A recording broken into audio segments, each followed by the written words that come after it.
পার্থিব হালাল উপভোগের জিনিস, এটা নিষেধ নয়। স্বয়ং বিষ্ণু ইসা ইসলামী বলেছেন আরবাউন মিনাস সাআদা, 4টা জিনিস সৌভাগ্যের লক্ষণ, এটা যদি পাও খুব ভালো। 1 নাম্বার আল মারআতু সালিহা, নেককার স্ত্রী। নেককার কি?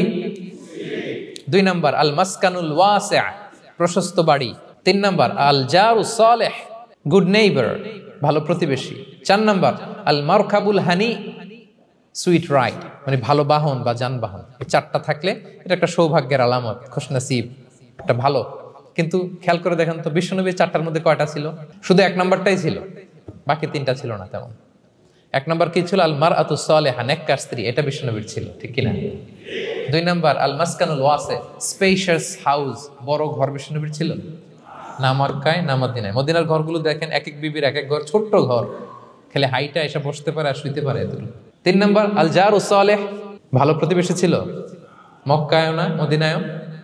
মদিনায় গেলেন, আশেপাশে ইহুদিরা থাকতো, বনু কাইনুকা, বনু কুরাইজা, বনু নাদির, তাদের ষড়যন্ত্রে একটা রাতও শান্তিতে ঘুমাইতেই পারে নাই। 4 নাম্বার আল মারকাবুল হানি, ভালো বাহন, খুব বেশি ভালো বাহন ছিল তাও বলা যায় না, খাবারই তো ছিল না, ওট খাইলে না গায়ে জোর থাকবে, ঠিক কিনা? তার মানে বাহন ছিল চালানোর মতো, কিন্তু খুব বেশি ভালো বাহন যে ছিল এমন নয়। তাহলে 4টার মধ্যে বিষ্ণু পেয়েছিলেন কয়টা? 1টা। কিন্তু মা আয়েশার ঘরের ভেতরে সুখ আর সুখ।